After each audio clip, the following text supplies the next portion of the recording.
I'd like to call the Beaver County Board of Commissioners work session for Wednesday, August 12th, 2020. Review of work session discussion meeting minutes.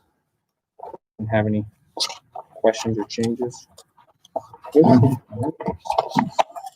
move to department head report. Take it away, Dan. A couple of updates.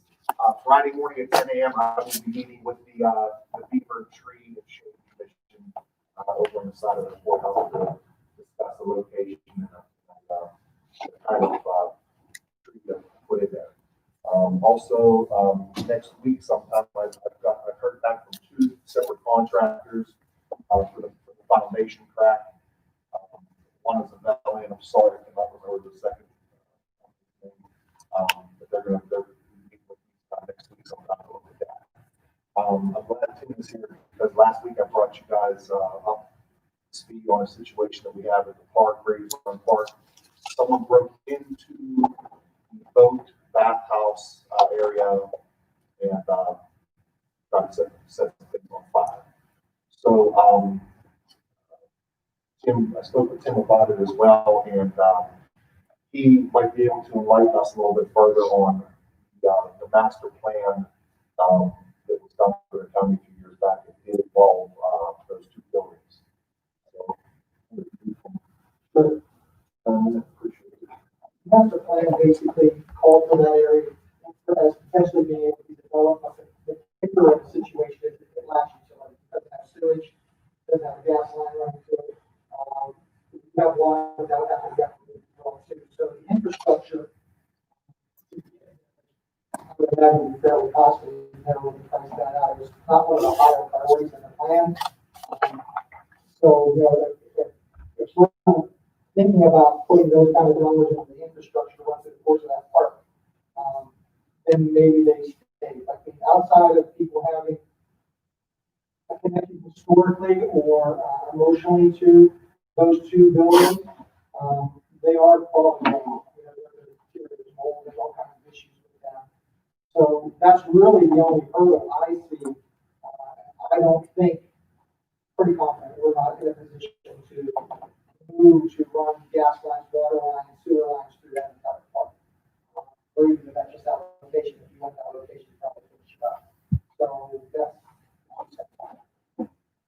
Yeah, so I know I waited in before moving that first round. I would rather knock them down than have some kids burn them down in the middle of the night. Obviously, create a public hazard that way.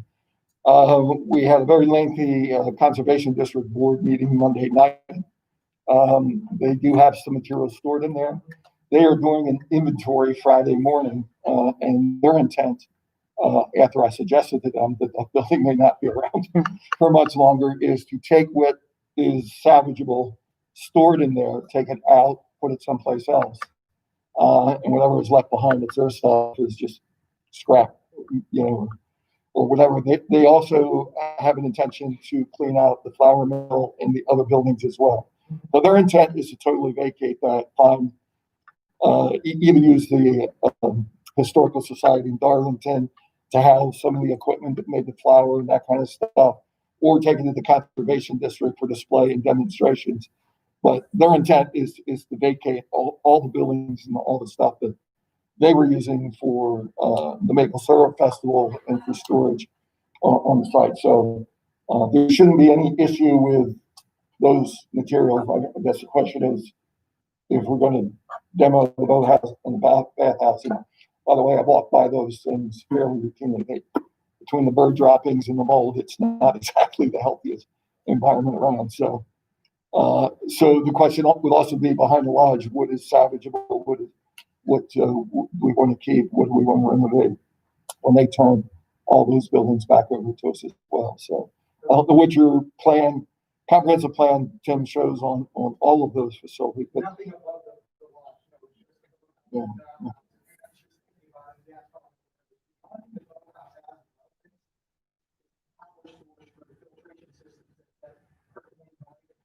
yeah.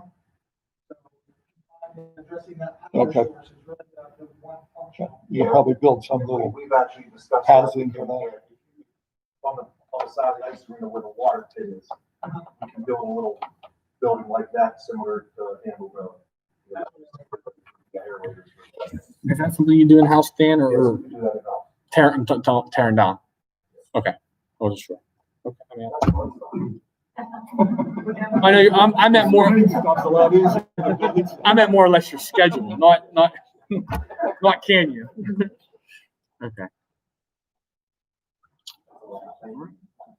Any other department head report? I want to give you an update. Also dropped off earlier this week, the opening of the ice arena. You can see where your thoughts are on that. Right now, our contractor, Fazio, Mechanical, is working on the chillers. They're telling me that they believe needed, which then more answer seems on that. We should be able to turn the chillers on to be able to start to cool the pad to be able to prepare that ice. If that were something we wanted to continue to move forward on, everything's in the right place, coming in on Monday, we would start building ice. We would need, we would like to build the ice in 5 to 7 days because we spray it, we just don't flood. The ice flooding is easy, but about 7 days. So that would put us somewhere the week of the 24th. Ready to open for an ice dance. But there are some other things that kind of are out there as well. Staff that, training, some upgrades. We have a facility that we open, it's ready to go right now, but I said, requested in the CARES Act money, some materials to change over to touchless as possible, trying to minimize the spread and mitigation processes. And then again, we have a PIO rate that is coming out on the 21st, and whether or not what they can or can't do. I've talked with 2 of the 3 high school teams.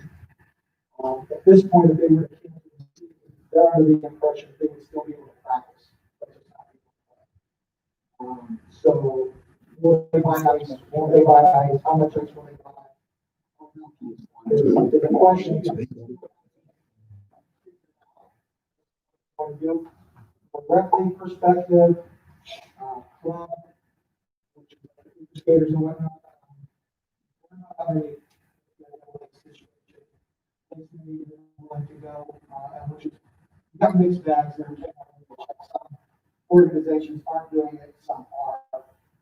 So I think it's a decision of the group we need to make. That's why we've done with the ball fields. That'd be their decision. We, on our facility operations side, would control how many people would be in the building, how things would work along that particular side of it, and communicate that with them.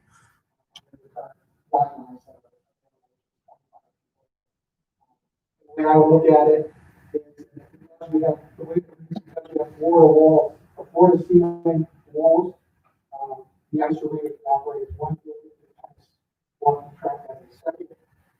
A lot of these are transition areas, as long as we discourage congregating and move people in and out. I don't believe that I would see more than 25 people in that lot. They'd be moving back and forth, pretty much exiting as quickly as they possibly can without getting. There are challenges with the tennis side, how you manage the lockers. USDA recommends 2 tennis courts. You've got to keep a big gap between them. Those 8 people, which would allow for 17 walkers. That's going to be the nut to try to kind of manage on that side of it. On the ice side, we can tell the bigger skaters and daggers and the hockey and things along those lines. High school teams, if they are able to practice, and that's a true statement, I think keep that down to that 25-person number too. As long as you're keeping the groups isolated by that floor to ceiling thought process and not mixing the groups, you have something that could work. So, I think we can open, if the budget is going to go ahead and do so. It's just a matter of when we do it the week of the 24th, or what they ended in my plan to give a chance for some other things to fall in place. So it's usually after Labor Day, September. Really not ideal. What are other ice arenas doing around southwestern Pennsylvania? I know I've seen some on social media where parents were complaining because they had to dress their kids. Obviously, they weren't stripping down to their underwear, but they put their hockey gear on in the parking lot, and then they would walk in and go. They weren't letting people use the locker rooms other than you going to the restroom. I mean, what are you seeing in your inner circle of different ice arenas? Great question. That guideline you just referenced in regards to county primarily, for the most part, dressed. So the ice rink is a USA hockey standard they put out for public park. Okay. So this is not anything that is really specific. It's coming from a governing body and saying this is what should be done. And I am seeing that. I mean, I went to 10 days ago, 2 weeks ago, with about 30 of the other rinks around the western side of the state. They're all pretty much, that's the protocol. Okay. It's different. It's foreign to them. Yeah, and I think they were really complaining because it's during July and August where it was 100, 80, 90 degrees outside. Makes sense, yeah. As you get further into the fall, it'll be a little cooler, but having those kids put that gear on out there is what the parents were complaining about. Now, my plan that I submitted to you said that we would not be locker rooms, all right? That's my recommendation. We have had some dialogue with the adult league captains and whatnot, and they're asking us to reconsider that standard. The more spaces we open up, the more difficult we're going to have to spend time disinfecting and changing. So, we can't do that. I would recommend if we do open locker rooms, 100% shut showers off. We give them access based on occupancy, and I figured out what the occupancy permits are for each of our locker rooms. Allow that many people into those locker rooms, and then they would have access, obviously, to the urinals and the toilets and whatnot. The concern in addition to cleaning is the fact that it goes against the philosophy or the logic that's being used is they want you to come in mostly dressed. You don't come in 15 more than 15 minutes before the start of your game, and that you exit immediately following your game. So if you're going to provide a locker room situation, it's going to, inch by inch, they're going to want to sit there and change their clothes and do whatever, and that's going to extend the opportunity for people to be sitting together in regards to that situation. So, in addition to the manpower, the cleaning, the disinfecting, and kind of goes against the mitigation philosophy that's recommended in the plan. You're not going to be happy and never going to get a 100% get on it. For the most part, the other ice arenas are not allowing them to do that. They're all following that same guideline. There are a few that are not, but they're the minority. I mean, that's one of the things I would say in my plan and in the comment section is that it's up for discussion. If we want to move forward and be as accommodating as we possibly can, it's going to come with the following steps. So I'm open in the locker rooms. The majority are not, based on my peers around the area. But it's a decision you make as a brick operator. And preparing to open and bringing staff back, what is the minimal staff? For instance, if we don't have public skate and skate night, we won't need rink guards, correct? Because Correct. it will be more or less the hockey and the figure skating that would come back. So that could eliminate, the need right now. Obviously, hopefully later in the fall, if things change, we could have public skate. And how about cashiers and stuff? That's for tennis. For tennis and taking care of any payments, answering phone calls, taking reservations, doing things like that for. So no one in the office right now can take reservations or take payments. We've been grabbing them twice a week or so in regards to those phone calls on that side. But the paper courts, people coming in and paying for the courts as they use them. Is there any automated system we could look at? We don't have that in place right now. One of the things I mentioned, the CARES? CARES Act, Okay. get a software package that allow us to do online stuff and we'll minimize that side of it. Okay. All right. The other thing I just want to share with you too is, and I told her I would do so, is when the adult group got together, one of the things that they talked about because of having a roster, a controlled roster, how many people could be on a bench, you put two teams out there, they're basically talking about 11 players, a goaltender. So there's 12 per team, and the referee is 25. That's the 25. they're used to having rosters that are close to 20 people on a roster. They get over the roster. All the time. If they run them that tight, obviously the cost per player is going to be more expensive. In order to book the guys in the current rate. Yeah. If we get into consideration, that's reducing our rates. And I said, I called, but I expressed that that's a concern. And they should be helping us to look at. So, when you work into the recommendation, I'll go back and look at it. And the finances as well as I do. Along those lines, and you can let me know if that's energy you want to spend. The 25, is it an order or is it a recommendation from the state?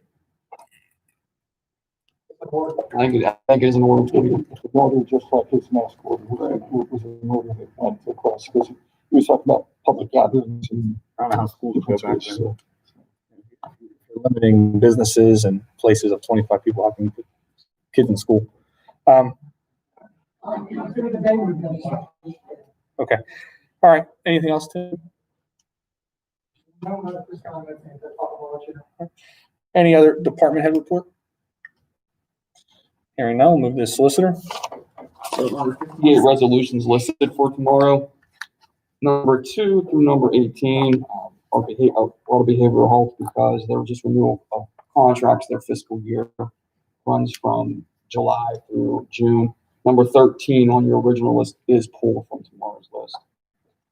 Number 20 through 24 are various positions in CYS for attorneys who represent the department and also represent children for court appearances with CYS.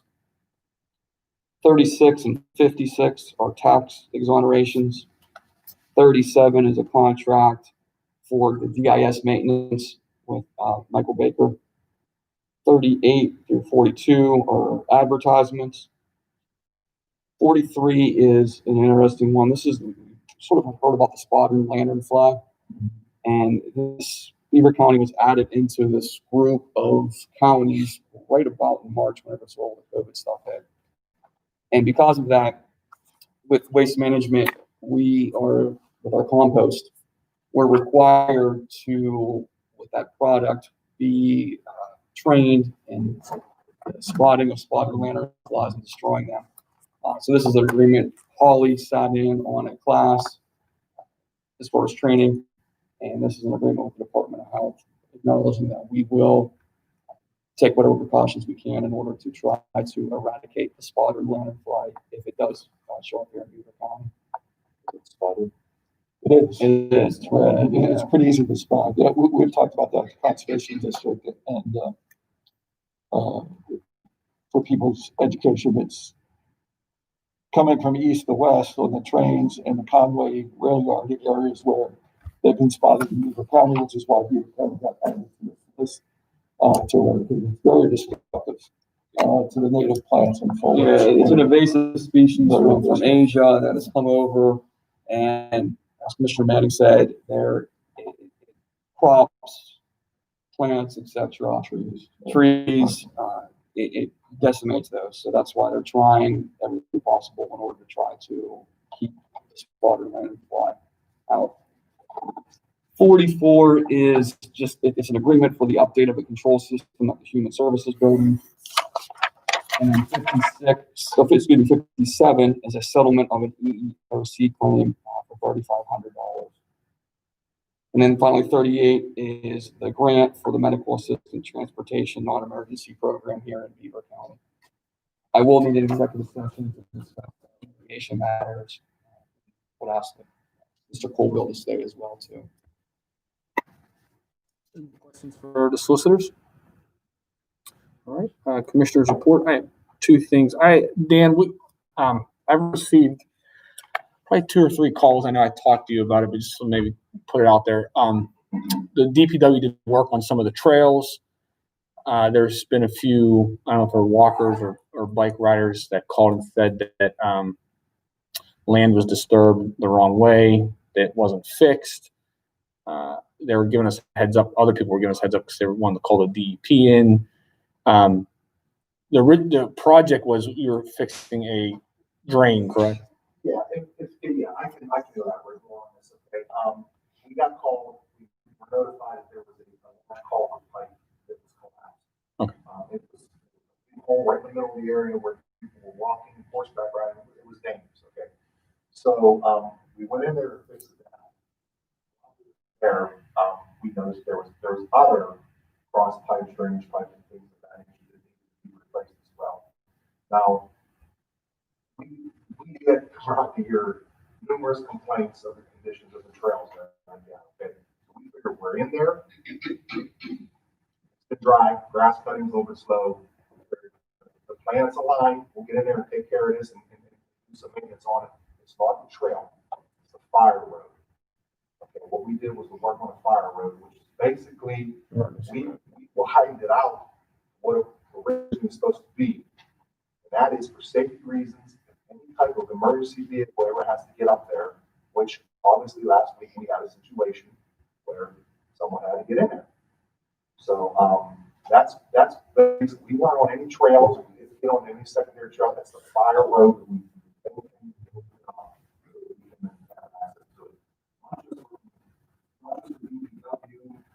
Equipment and, you know, things like that, we can get in there and do our work, but also for safety emergency vehicles. So you were fixing the collapsed pipe and then decide to extend while you're up there and do some work. I know that spot well, and it was pretty bad shape, so I appreciate you guys. And I can tell you this, and I, you know, I don't want to argue with people on this, they're taxpayers, I understand that this road, you know, no one likes change, but, this is something that needs to be done.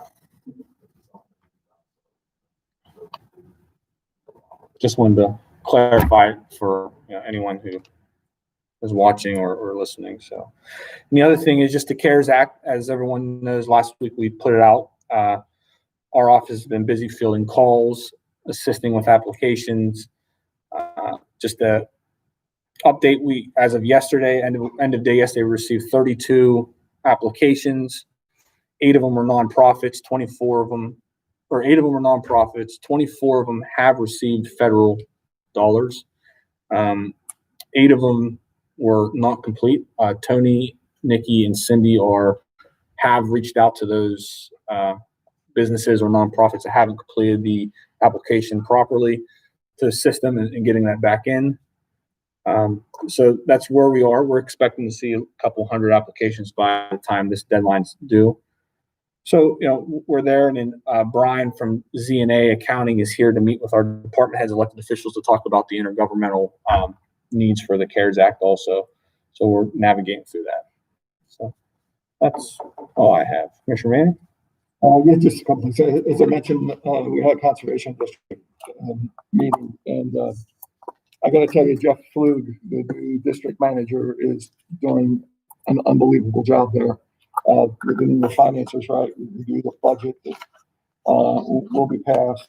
But the most impressive thing he's doing is he's got the team really working well here, but he's putting in some quality procedures. And as an old quality control guy, he was speaking my language, talking ISO 9000 and all these little protocols and stuff. So very impressive what he's done there in just a couple of months. And I feel very confident the conservation district is moving in the right direction, and they've really got some good momentum there. So I just wanted to publicly, mention that and the job that he's doing. I do have a couple of questions. The flooring bid, I know we had the one, it was kind of half complete. What's our next step in that process? I think that maybe we should, I think we have the right to review bids. I think we should review this bid and reach out to some other vendors to see if they can come in. Yeah, I mean, the difference between the carpet and the tile was astronomical. But just having the one bid, I wasn't real comfortable with, and it was a group from Arizona or someplace. So I think they bid on. So but obviously, again, walking around here, looking at the carpet and stuff, I hate to keep putting off our ability to get that work done while we have the chance here. So We had a walkthrough bid process so that but any company that bid on it was through the same bid on the same thing. We had 2 people come, Wayne. 2 companies came and only one submitted the bid. And when Commissioner Manning said the difference, We looked at carpet, and then we also looked at a tile like AOPC has, easier to clean. The difference in price was the carpet was about 350 plus thousand for the entire building, and the tile was around $750,000. So yeah, so we only had one bid, so it can. Yeah, we can reject that one.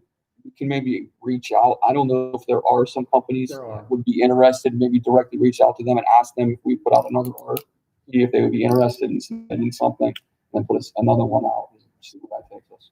I guess one question is though that came up, are we looking at doing just the common areas? Or are we looking at doing both, like inside, like this room, for instance? with Yeah. offices there? And I don't think we need an answer to that, but like The that. bid came back, sounded like it was just the hallways. Obviously, I think all the carpet is old and should be replaced. But that was just my opinion, but I don't know what the specifics were, bid went out, or what your thoughts are. Speaking of the floors, request, I requested. Yeah, I've had some people ask me that as well too. With on the CARES. code, with the CARES, with the COVID. So, yeah, I would say leave it. Yeah, leave it in for now. Leave it in your request. But I think that's something we're going to have to consider once we get the new ones coming back in. If it's something we want to do, just in common areas or also in offices as well. Yeah, leave it in. Is this something that you be looking at done in stages? Common areas? We can see. Yeah, I don't see why not. I mean, I wouldn't expect us to disrupt the whole courthouse all at one time. Doing that, but clearly the hallways are a high priority just because of the traffic. The tripping hazards, the basement just down there again yesterday morning. It comes up monthly to say. It's bad. Okay. So the only other thing is, I did have another brief conversation. I get a lot of media inquiries, national and local, about election prep. I had another good conversation with Gordon this morning, Dan on the room. Top of this, but we have almost 16,000 requests for mail-in ballots. What we were around 18 or 19 in the primary. The anticipation is we may get 40 or 50,000 mail-in ballots. We have expanded the scanning. Prep, she feels fairly confident we'll continue to have all the polls open. Poll workers is always a struggle. But if we have 40 or 50,000 mail-in votes, there'll be less traffic at the polls, so maybe they can get by with some fewer poll workers. But the big thing is, and somehow we got to lobby Harrisburg to let them open those envelopes early, because the way the law is right now, you can't start opening those 40 or 50,000 ballots until 7 a.m. election day. Well, that alone is going to take a couple of days to open, let alone scanning them. So I don't know where I think what she said last time, she was able to open 3,000 in one day or something. To open, flatten them out, and then sort them back to where they need to be. So it's still secure when they're open, but something has to be done. So we need to get on the phone with our friends in Harrisburg and say, give us a break here. This is going to be, because 4 years ago, the turnout was about 74, 75%. That's 85,000 votes. That's a lot of votes, and 40 or 50 of them are coming in by mail. We may be into the spring having final results on this thing if we don't get it. So I just wanted to mention that because I could get a lot of calls and inquiries. and there's people coming in already to try and vote. They want to vote now. So Doreen's working on the ballots. Wait on the ballot. Yeah. The ballots should. I think that's going to be on the agenda for next month. That launch, we did it goes. Well, I'm getting the ballots printed. Yeah, that needs to be on the agenda for next month. That's it for me. Any other business? Audience participants. Oh, sorry. We'll go to Maria first. Maria. I just have clarification on a couple of the ones for CYS with the lawyers. Only one of them was an hourly rate. All the other ones just said a max. So is that what they are not rate, or that on this one pager? Missing. Yeah, that's just missing. They're all- They're they're all, all they're all hourly. set hourly rates that they are. Maybe you can keep those hourly rates for all of the lawyers for CYS. I inquired about that too, because the not to exceeds also vary from lawyer to lawyer on there, but there is I think a common hourly rate. That they can charge, would not to exceed 10,000 or whatever. Yeah, there are various rates, because I believe they use some more than the others, which is why that's different. That was the But response I not to exceed, I guess, I didn't know if normally will they not charge anything, or do they No, want an hourly rate? You have to give them a contract. You just Yeah. do that now. Any other thing else before we go to audience participation? Audience participation. I said that, so. Yeah, nothing. We'll need to reconvene from executive session. All right, we'll move into executive session, and not reconvene.